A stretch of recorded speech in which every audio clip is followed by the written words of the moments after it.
శ్రీమాత్రే నమః. సద్గురు జ్యోతిషాలయం నుండి శ్రీ పరాభవనామ సంవత్సర ఉగాది పంచాంగ శ్రవణం మరియు ద్వాదశ రాశులకి ఎలా ఉందో మనం తెలుసుకోబోతున్నాం. ముందుగా welcome to spot news K27 TV ప్రేక్షక మిత్రులకి శుభాకాంక్షలు. శ్రీ గురుభ్యో నమః. నమస్కారం. అందరూ కూడా మీ యొక్క ఇష్టదేవాన్ని ప్రార్థన చేసుకోండి, మీ తల్లిదండ్రులకి ప్రార్థన చేసుకోండి. నూతన సంవత్సరాన్ని ప్రారంభిస్తున్నాం. ఈ పరాభవనామ సంవత్సరంలో తులారాశి మిత్రులారా మీకు ఎలా ఉండబోతుంది? ముందుగా మీకు తులారాశి మిత్రులందరికీ కూడా శుభాకాంక్షలు. గత ఎన్నో ఏళ్లుగా బాధపడుతున్నటువంటి మీకు ఎప్పుడురా నాకు మంచి రోజులు రాబోతున్నాయి, నా జీవితం ఇంతేనా అనే ఒక క్వశ్చన్ మార్క్ లో మనకు తులా అంటే తక్కిడి ఒకసారి వంగుతుంది, ఒకసారి లేస్తుంది. ఒక పక్క కష్టం, ఒక పక్క లాభం. ఇది ఎప్పుడు సమానంగా ఎప్పుడు అవుతుంది గురుగారు? మా జీవితం అంతా పైకి కిందికేనా? Get ready. శ్రీ పరాభవన సంవత్సరంలో అద్భుతాలు చూడబోతున్నారు తులారాశి మిత్రులారా. క్రమంగా అభివృద్ధి తీసుకొచ్చే ఒక గొప్ప సంవత్సరం ప్రారంభంలో చిన్న చిన్న ఆటంకాలు ఉన్న సంవత్సరం మధ్య అవకాశాలు వస్తాయి. మీరు సాధిస్తారు తులారాశి మిత్రులారా. మీరు పుట్టిందే సాధించడానికి. మీ వల్ల ప్రజారంజకంగా ఉండబోతున్నారు. మీ వల్ల ఎంతో మంది కుటుంబాలకి మీరు జీవితాన్ని ఇవ్వబోతున్నారు. అదేవిధంగా గోచార ప్రకారం శని భగవానుడు ఈ సంవత్సరం శని మీనరాశిలో 6వ స్థానంలో సంచరిస్తున్నాడు. శత్రువులపై విజయం సాధిస్తారు. పోటీ పరీక్షలో విజయం, ఆరోగ్యంపై మెరుగుదల, కష్టానికి మంచి ఫలితం. శని ఇస్తే ఇంకెవరైనా ఆపగలరా? శని ఇస్తే ఎవరైనా ఆపగలరా? అది మీకు ఇవ్వబోతున్నాడు శని భగవానుడు. గెట్ రెడీ తులారాశి మిత్రులారా. అంత అద్భుతంగా ఉండబోతుంది. ఇక గురు భగవానుడు, గురుడు ప్రారంభంలో 9వ ఇంట్లో, జూన్ 2 గురువు భగవానుడు 10వ ఇంట్లో, అక్టోబర్ 31 11వ ఇంట్లో, జనవరి 25 2027 తిరిగి 10వ ఇంట్లోకి రాబోతున్నాడు. ఉద్యోగంలో పురోగతి. చూడు శని భగవానుడు, గురు భగవానుడు బాగున్నాడు. ఇంకేం కావాలి? ఇబ్బంది పెట్టేవాడు అనుకూలుడు, ఇచ్చేవాడు అనుకూలుడు. ఇంకేం కావాలంటే మన బంతులు ఎక్కడ కూర్చుంటాయంటే లడ్డు మన దగ్గరికి వస్తుందా లేదా అదే లెక్క వచ్చేస్తుంది. Get ready. అంత అద్భుతంగా ఉండబోతున్నారండి. ఉద్యోగంలో పురోగతి, గౌరవం పెరుగుతుంది, ఆదాయం పెరుగుతుంది. ఎక్కడ అవమానం పొందారో అక్కడే మీరు ప్రశంసింపబడతారు. ఇది సత్యం. ఇది సత్యం అంటే సత్యం. ఇందులో తిరుగులేదు. ఆధ్యాత్మికమైనటువంటి మెరుగుదల పొందుతారు. భార్య భర్తల మధ్య సఖ్యతలు కూడా. ఇక్కడనే అసాంఘికమైనటువంటి కార్యక్రమాలు మీరు చేసి ఇబ్బంది పడి ఉంటారు. దానికన్నిటి కూడా ఒక స్వస్తి పలకండి. జీవితంలో ఎదగాలంటే అసాంఘికమైనటువంటి ఫలితాలు పొందకూడదు. అదేవిధంగా అఫైర్స్, ఇల్లీగల్ అఫైర్స్ కూడా అవాయిడ్ చేయాలి. ఈ రాశి వాళ్ళు ఖచ్చితంగా దీన్ని పాటించాలని ఉంది క్లియర్ గా. ఇంకా రాహు కేతు 5వ ఇంట్లో, కేతు 11వ ఇంట్లో సంవత్సర ప్రారంభంలో, రాహు 4వ ఇంట్లో డిసెంబర్ 6, కేతు 10వ ఇంట్లో. దీనివల్ల వచ్చేదేమిటి? విద్యలో జాగ్రత్తగా ఉండాలి. కుటుంబ విషయంలో ఆలోచన అవసరం. ఏదైనా నిర్ణయం తీసుకునేటప్పుడు భార్యాభర్తలు, భర్త భార్యతో కూర్చొని ఆలోచించాలి. ఉద్యోగంలో మార్పులు, స్థాన మార్పులు వచ్చే అవకాశాలు ఉన్నాయి. ఇంకా ఆదాయం ఎలా ఉంటుంది అని చెప్తే, ఆదాయం పెరుగుతుంది, వ్యాపారంలో లాభం వస్తుంది. Expansion of your business, this is the right time. You can expansion your business. ఎలా? రియల్ ఎస్టేట్ రంగం పెరుగుతుంది. భూమి వచ్చేసి ఓ ఆకాశాన్ని అంతకపోయినా గ్రాడ్యువల్ గా పెరుగుతుంది. భూమి మీద పెట్టుబడి పెట్టిన వాళ్ళకి ఇది బాగుంటుంది.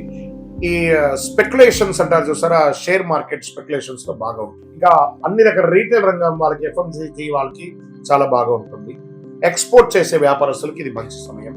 ఐరన్, సిమెంట్, ఈ కన్స్ట్రక్షన్ మెటీరియల్ వాళ్ళకందరికీ కూడా బాగుంటుంది. మెడికల్ ఎక్విప్మెంట్స్ ఇవన్నీ కూడా చాలా బాగుంటుంది. Beverages, alcohol, water, cool drinks ఇవన్నీ కూడా చాలా బాగుంటుంది. హోటల్ వ్యాపారస్తులకి కాస్త మధ్యమంగా ఉంది ఈ సంవత్సరం కూడా చెప్పచ్చు. ఓకే. పెట్టుబడిలో జాగ్రత్త. ఎవరైనా పెట్టుబడి నీకు ఈజీ మనీ ఇప్పిస్తాను అని అంటే మట్టుకు నమ్మకండి. చీటర్స్ వాళ్ళు, గుర్తుపెట్టుకోండి. మిమ్మల్ని పొగుడుతున్నారంటే ముందు వాడే మీ శత్రువు, ముందు వాడిని దూరంగా పెట్టండి. అదొకటి చేయండి. ఇంకా ఉద్యోగంలో ఉన్నత పదవి అవకాశాలు ఉన్నాయి. కొత్త బాధ్యతలు వస్తాయి. వ్యాపార విస్తరణ, ఎక్స్పాన్షన్ ఆఫ్ యువర్ బిజినెస్ పెరుగుతుంది. వివాహ యోగం వస్తుంది. కుటుంబంలో శుభ కార్యక్రమాలు చేస్తారు. ఇల్లు మరమ్మత్తు చేసుకోవడం, వాస్తు సరిదిద్దుకోవడం, లేదా కొత్త ఇల్లు గృహప్రవేశం చేయడం, లేదా కొత్త ఇంటికి భూమి పూజ చేయడం, లేదా రిజిస్ట్రేషన్ చేసుకోవడం. ఎన్నో రోజులుగా ఆగినటువంటి పర్మిషన్స్ అంతా కూడా ప్రభుత్వం నుంచి వచ్చేదంతా కూడా వస్తుంది. సాధిస్తారు. ఎంత బాగుంది చూడండి. ప్రయాణాలు, గెట్ రెడీ. వరల్డ్ టూర్ వెళ్దామా? తులారాశి మిత్రులారా, గెట్ రెడీ. మీకు ఇది ఒక మంచి సమయం వచ్చేస్తుంది. వరల్డ్ టూర్ వెళ్ళొచ్చు, ఉద్యోగానికి వెళ్ళొచ్చు, వ్యాపారానికి వెళ్ళొచ్చు, ఎన్నెన్నో, లేదా మీ ఉత్పాదన కోసం వెళ్ళొచ్చు. ఇండస్ట్రియల్ టూర్ వెళ్ళొచ్చు, భార్యాభర్తలు కలిసి విలాసంగా వెళ్ళొచ్చు, అద్భుతంగా మీరు ఇండివిజువల్ గా వెళ్ళొచ్చు. ఎంజాయ్ చేస్తారు లైఫ్ ని. తులారాశి వాళ్ళకి అందుకని అసాంఘికమైన ఎంజాయ్ కాదు, ఒక అనుకూలమైనటువంటి ప్రయాణాలు చేస్తారు. విదేశాల్లో ఉద్యోగం చేస్తున్నటువంటి వారికి కూడా ఎన్నో రోజులుగా వీసా ఇబ్బంది పడ్డ వాళ్ళకి అందరికీ this the right time, get ready.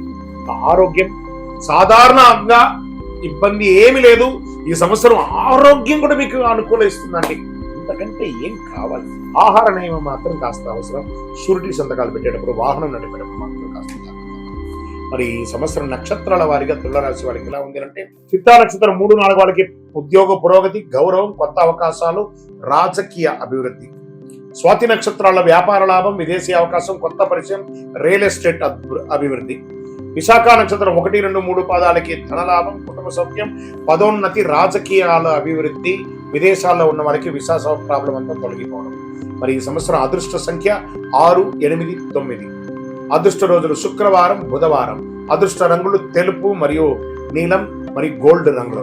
ఈ సంవత్సరం చేయవలసిన పరిహారాలు అంటే చండీ సప్తశతి పారాయణం చేయండి, లక్ష్మీ పూజ చేయండి, అమ్మవారి ఆరాధన ఎక్కువ చేయండి, ఎంత వీలుంటే అంత దుర్గాదేవికి ప్రార్థన చేయండి, గో పూజ చేయండి, పేద పిల్లలకి పుస్తకాలు అవన్నీ కూడా దానం వేయండి, వస్త్ర దానం వేయండి. 9 అనే ఒక నంబర్ గల నలుపు రంగు గల చెప్పులు ఒక పేదవాళ్ళకి, అది స్త్రీ పురుషులు ఎవరైనా వాళ్ళకి దానం ఇవ్వండి, ఒక పేదవాళ్ళకి. వ్యవసాయదారులకి ఎంత అద్భుతంగా ఉంటుంది. ఇంకా ప్రింటింగ్, ఎలక్ట్రానిక్ మీడియా వాళ్ళకి కూడా చాలా చాలా చాలా గొప్పగా ఉంటుంది. ఇంకా విద్యార్థులు మీరు చదవాలనుకున్న యూనివర్సిటీని ఎంచుకోండి, అద్భుతంగా ఉంటుంది. ఇంకను సకల దోషాలు తొలగి ఆనందంగా ఉండడానికి మీ వయస్సు ఎంత ఉందో అన్ని ఒత్తులతో దీపం వెలిగించండి. ఇంకా అద్భుతమైనటువంటి ఒక పరిహారంగా అతి శక్తివంతమైనటువంటి 48 రోజులు పూజ చేసినటువంటి ఈ కరుంగాళిమాను ధరించండి. దోషాలు తొలగుతుంది, నరదృష్టి తొలగుతుంది, అన్ని అపవాదులు తొలగుతాయి, ఆరోగ్యంగా ఉంటారు. ఇంకనూ మీ వ్యక్తిగత జాతకానికి మీ పరిసర ప్రాంతాల్లో ఉన్నటువంటి సద్గురువుల్ని సంప్రదించి వారి దగ్గరికి వెళ్ళి ఈ కొత్త సంవత్సరంలో ఎలా ఉందని తెలుసుకోవడం ఒక నానుడి. కాబట్టి వెళ్ళి తెలుసుకోండి.